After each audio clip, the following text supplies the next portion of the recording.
Hi students, तो इस video में हम लोग बात करने वाले हैं steps in the process of holozoic mode of nutrition. Holozoic mode of nutrition यदि है तो ये मोड ऑफ न्यूट्रिशन जो है वो कितने स्टेप्स में कंप्लीट होने वाले हैं।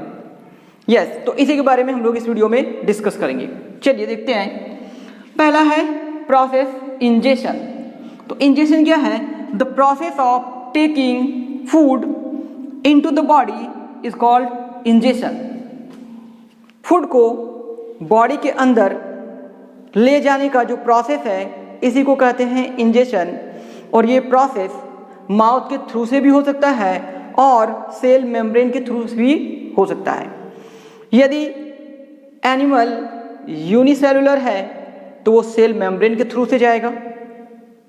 यदि वो मल्टीसेलुलर है तो वो माउथ से जाएगा।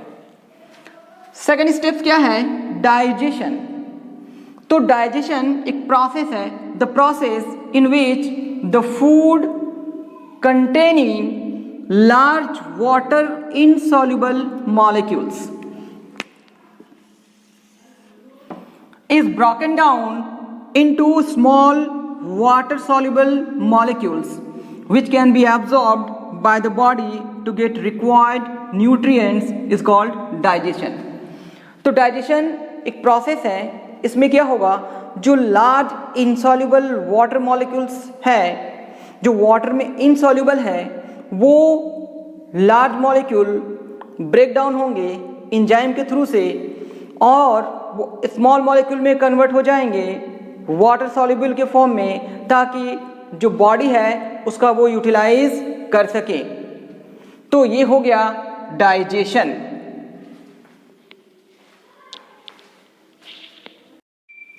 Third, absorption. The process of distribution of digested food to body parts is called absorption.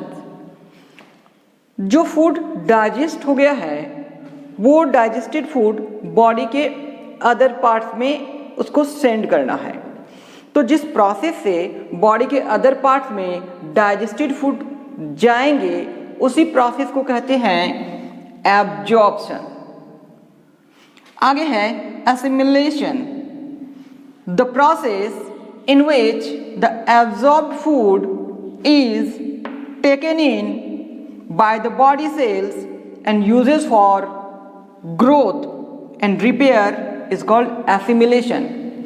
तो जो फूड डाइजेस्ट होने के बाद बॉडी के अदर पार्ट्स में चले गए हैं, वो फूड जाने के बाद उसका यूटिलाइजेशन होगा, जैसे कि सेल जो डैमेज कर गए हैं उसके रिपेयरिंग में, फिर सेल्स के ग्रोथ में। तो इसके लिए जो प्रोसेस यूटिलाइज होता है उसको कहते हैं एसिमिलेशन। इसमें डाइजेस्टेड फूड का प्रॉपर यूटिलाइजेशन हो जाता है।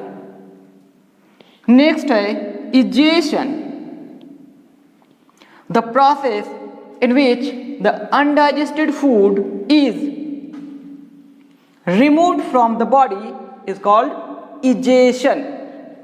तो ये एक प्रोसेस है जिसमें अनडाइजेस्टेड फूड, जो फूड बॉडी में डाइजेस्ट नहीं हुआ है, अब वो हमारे बॉडी के लिए या लिविंग ऑर्गेनिजम्स के लिए बहुत ही हार्मफुल हो चुका है, तो इसे बॉडी से बाहर करना होगा। तो जिस प्रोसेस से अनडाइजेस्टेड फूड बॉडी से बाहर चला जाता है या ले जाते हैं उस प्रोसेस को कहते हैं इजेशन। तो इसका मतलब हो गया कि जिस किसी एनिमल में होलोजोइक मोड ऑफ न्यूट्रिशन होगा उसमें वो न्यूट्रिशन 5 स्टेप्स में कंप्लीट होगा। तो पहला स्टेप है इंजेशन। देखिए फर्स्ट एंड लास्ट में थोड़ा सा स्पेलिंग, इंजेशन और वो है, ये है इजेशन। तो इंजेशन में क्या होता है, फूड को बॉडी के अंदर में ले जाना है, और इजेशन में क्या होता है, बॉडी से अनडाइजेस्टेड फूड को बाहर करना है। तो बता रहे थे 5 स्टेप्स में holozoic mode of nutrition complete होता है। फर्स्ट हो गया इंजेशन, सेकंड हो गया डाइजेशन, थर्ड हो गया एब्जॉर्प्शन, फोर्थ हो गया एसिमिलेशन एंड फिफ्थ हो गया इंजेशन के बाद इजेशन, याद रखिएगा इंजेशन और इजेशन में थोड़ा सा डिफरेंस है, बट वो फर्स्ट और लास्ट में आ जाते हैं। तो आप समझ गए होंगे